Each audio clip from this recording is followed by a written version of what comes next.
Bonjour tout le monde, bienvenue dans cette nouvelle vidéo et tout ça. Mon nom est Jeff Rose et tout ça. Je sais que beaucoup d'entre nous n'iront pas en vacances à cause du COVID-19 et tout ça.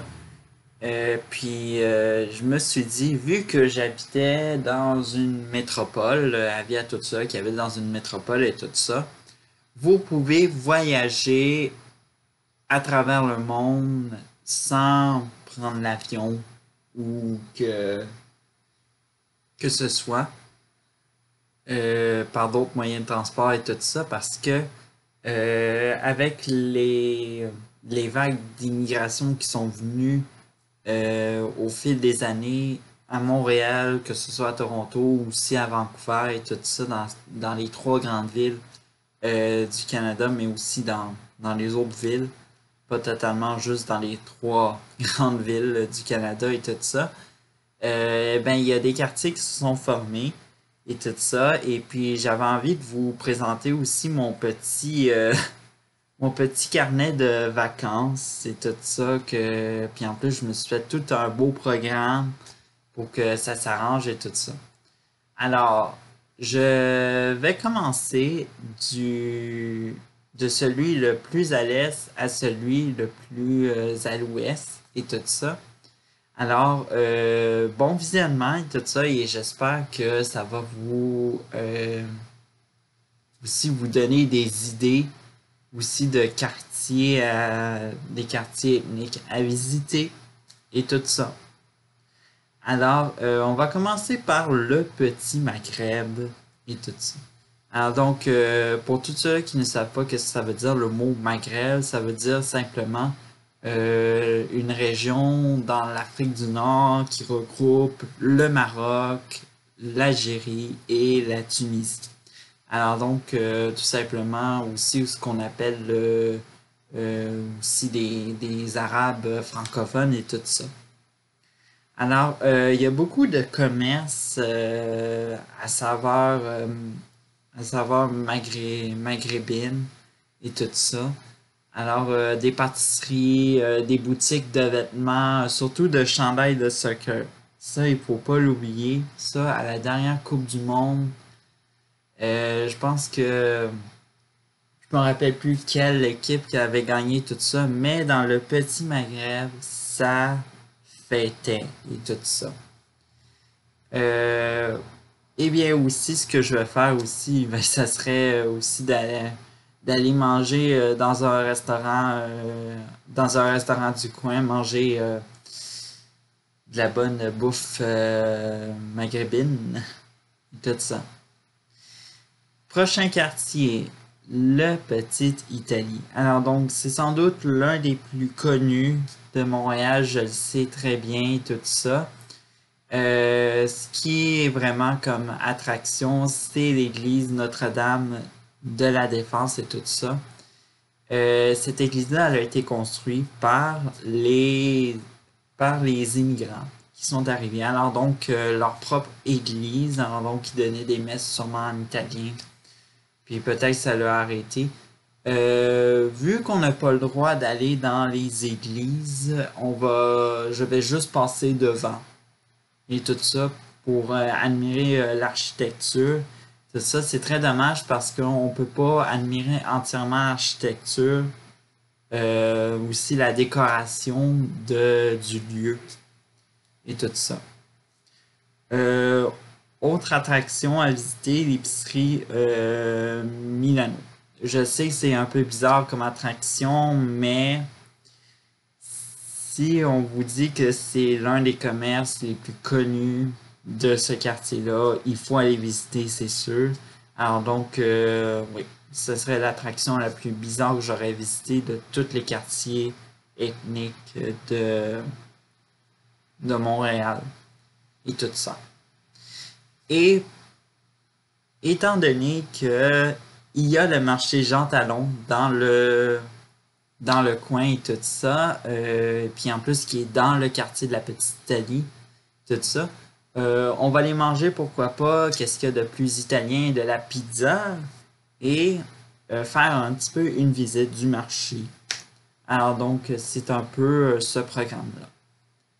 Troisième quartier, le quartier grec. Alors donc, le quartier grec, ça n'a pas, une reconnaissance, mais ça a été proposé, alors j'ai décidé un peu. Dans un tronçon de l'avenue du Parc, alors donc entre l'avenue du Mont-Royal et l'avenue Van Horn, on retrouve un trousson à la saveur grecque ou presque. Alors, il n'y a pas vraiment de quoi à visiter comme autre attraction, à part d'aller manger de la nourriture grecque, ça c'est sûr et certain, mais on est dans un trousson où on retrouve la plus grande communauté, la plupart de la communauté grecque du Québec, alors donc montréalaise et tout ça. Quatrième quartier à visiter, le Petit Portugal. Alors donc le Petit Portugal, alors donc il y a l'église de la communauté, la mission catholique Santa Cruz et tout ça. Alors donc une église vraiment très particulière, je dois vous avertir et tout ça. Aussi, il y a le parc du Portugal, alors donc un parc vraiment qui est vraiment au thème de Lisbonne et tout ça. Alors, donc, de la céramique, euh, bref, que, que de l'inspiration du Portugal. Et étant donné que on est dans le quartier portugais, il faut vraiment aller manger de la bouffe portugaise. Alors donc, on va essayer d'aller manger du restaurant portugais. Tout ça. Là, on descend plus vers le centre-ville et tout ça. Et là, je vois vous venir, c'est le quartier chinois.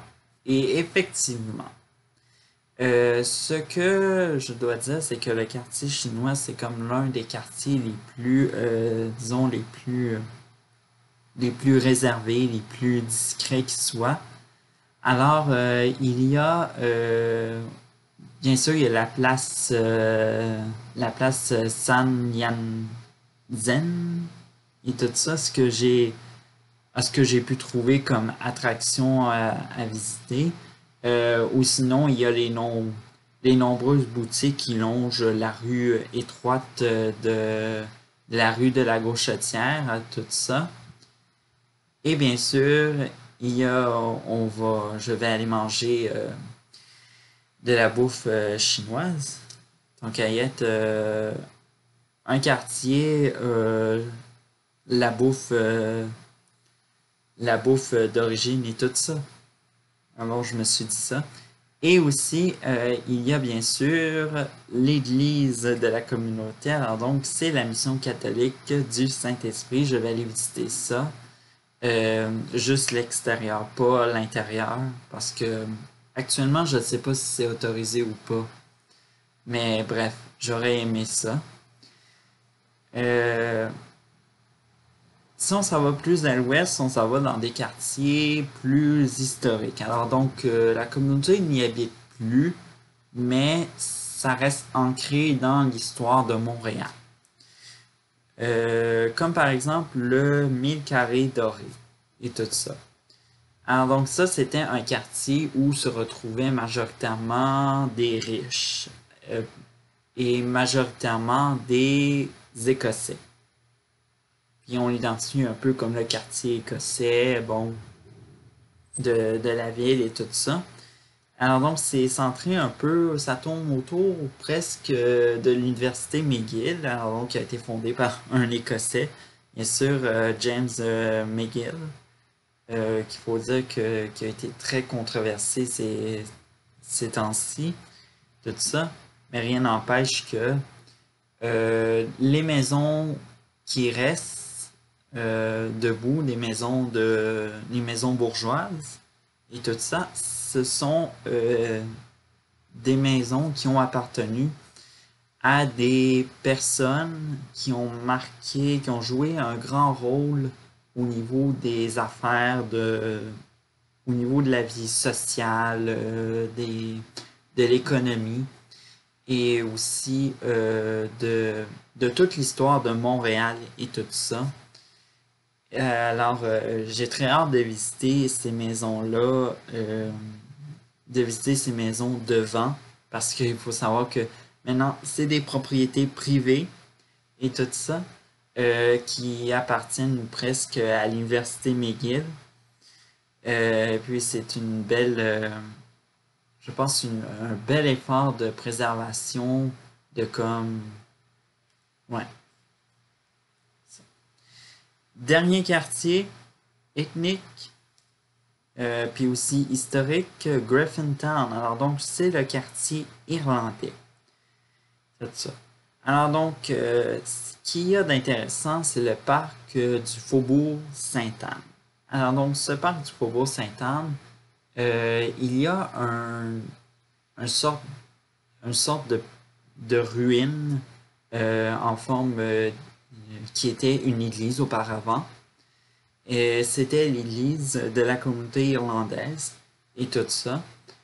Alors, c'est très bien présenté les ruines parce qu'il y a des bancs qui sont placés comme des rangées de bancs d'église et tout ça. Alors, je trouve ça très original et bien sûr, j'ai hâte de visiter ça. Et bien sûr, autre chose à visiter, c'est l'angle William Lehanor, parce que dans ce coin-là, il y a eu autrefois une maison où il y a eu un meurtre. Et figurez-vous que autrefois où la maison était encore debout et tout ça, il y aurait un fantôme qui rôderait dans Griffintown et il revient à toutes les 7 ans. Alors donc, bien sûr, le fantôme de Mary Gallagher et tout ça, qui revient à toutes les 7 ans, ça veut dire que j'ai entendu qu'il était passé en 2019. Là, ça se peut que ce soit en 2026 et tout ça. Et il n'y a pas...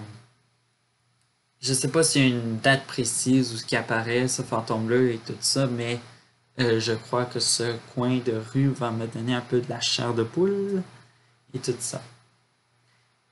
Et c'est évidemment mon planning de vacances que je vous ai présenté et tout ça. Si ça vous a inspiré, n'hésitez pas à y aller parce que ce sont nos commerçants aussi locaux qu'on encourage et tout ça. Alors donc, je vous souhaite un magnifique été et à une prochaine vidéo.